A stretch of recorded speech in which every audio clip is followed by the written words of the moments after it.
नमस्कार दोस्तों, स्वागत है आपका हमारे चैनल जीके गुरुजी ट्रिक्स 99 चैनल पर। आज मैं आपके लिए टॉप 10 क्वेश्चंस लेकर आया हूं। यदि आपने अभी तक हमारे चैनल को सब्सक्राइब नहीं किया है तो सबसे पहले चैनल को सब्सक्राइब कर लीजिए। आइए शुरू करते हैं आज की जीके। किस संविधान संशोधन के द्वारा मताधिकार की न्यूनतम आयु 21 वर्ष से घटाकर 18 वर्ष कर दी गई? किस संविधान संशोधन के द्वारा मताधिकार की न्यूनतम आयु 21 वर्ष से घटाकर 18 वर्ष कर दी गई? तो इसका सही उत्तर हो जाएगा ऑप्शन ए, 61वें संविधान संशोधन द्वारा। और ये कब की गई थी? तो ये की गई थी 1989 में। कब की गई थी? 1989 में 61वें संविधान संशोधन द्वारा। आइए अगला प्रश्न देखते हैं। उत्तराध्ययन सूत्र किस धर्म से संबंधित है? उत्तराध्ययन सूत्र किस धर्म से संबंधित है? तो इसका सही उत्तर हो जाएगा ऑप्शन बी, जैन धर्म से। किससे संबंधित है? जैन धर्म से संबंधित है। और इसमें बताया गया है कि बिंबिसार जो है स्वयं महावीर के पास गया था और उनका अनुयायी बन गया। आइए अगला प्रश्न देखते हैं।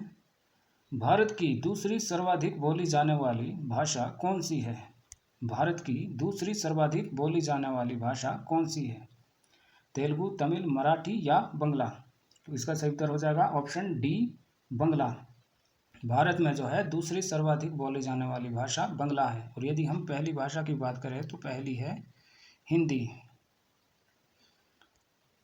अगला प्रश्न देखते हैं। भारत में पहली बार जनगणना किसके कार्यकाल में संपन्न हुई थी? तो इसका सही उत्तर हो जाएगा ऑप्शन सी, लॉर्ड मेयो के शासनकाल में हुई थी। और ये हुई थी 1872 में। कब हुई थी? 1872 में, लॉर्ड मेयो के शासनकाल में।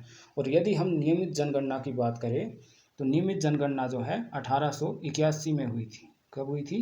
1881 में हुई थी और लॉर्ड रिपन के शासनकाल में हुई थी। इसको हम 10 साला जनगणना भी कहते हैं। कई बार प्रश्न पूछा जाता है कि पहली बार 10 साला जनगणना कब से आरंभ हुई?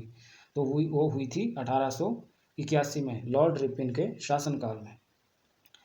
अगला प्रश्न देखते हैं। इंडियन एसोसिएशन के संस्थापक कौन थे? इंडियन एसोसिएशन के संस्थापक कौन थे? तो इसका सही उत्तर हो जाएगा सुरेंद्रनाथ बनर्जी। कौन थे? सुरेंद्रनाथ बनर्जी। चलिए अगला प्रश्न देखते हैं। गदर पार्टी को किसने संस्थापित किया? गदर पार्टी को किसने संस्थापित किया? तो इसका सही उत्तर हो जाएगा हृदय लाल ने। किसने किया था? हृदय लाल ने। गदर पार्टी की स्थापना जो है अमेरिका के सैन फ्रांसिस्को में 1913 में अंग्रेजी साम्राज्य को खत्म करने के उद्देश्य से की गई थी। और यदि हम गदर पार्टी के संस्थापक की बात करें या अध्यक्ष की बात करें तो वो थे सरदार सोहन सिंह भकना। कौन थे? सरदार सोहन सिंह भकना जो है गदर पार्टी के अध्यक्ष थे। चलिए अगला प्रश्न देखते हैं। सर्वेंट्स ऑफ इंडिया सोसाइटी का संस्थापक कौन था? सर्वेंट्स ऑफ इंडिया सोसाइटी के संस्थापक कौन थे? इसका सही उत्तर हो जाएगा गोपाल कृष्ण गोखले। क्या हो जाएगा? Gopal Krishna Gokhale. Servants of India की स्थापना जो है गोपाल कृष्ण गोखले ने 1905 में पुणे, महाराष्ट्र में की थी।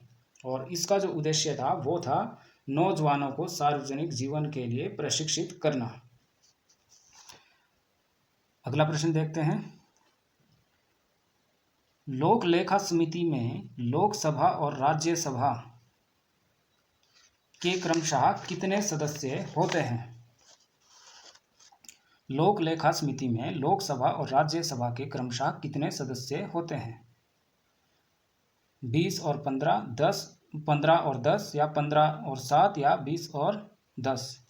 तो इसका सही उत्तर हो जाएगा ऑप्शन सी, 15 लोकसभा के होते हैं और 7 जो है वो राज्यसभा के होते हैं। और यदि हम लोक लेखा समिति की बात करें तो यह सदन की सबसे पुरानी समिति है और इसमें कुल सदस्यों की संख्या होती है 22।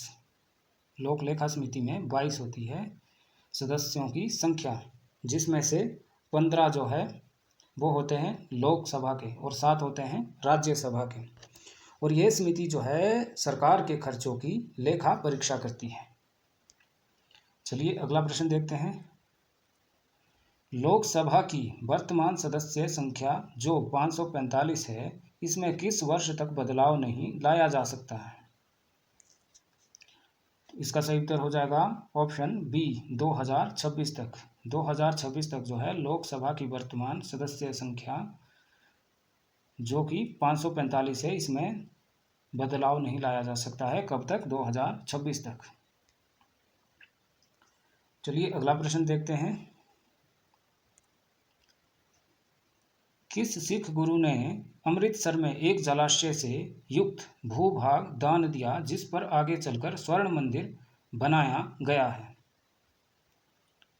किस सिख गुरु ने अमृतसर में एक जलाशय से युक्त भूभाग दान दिया जिस पर आगे चलकर स्वर्ण मंदिर बनाया गया? इसका सही उत्तर हो जाएगा गुरु रामदास। किसने?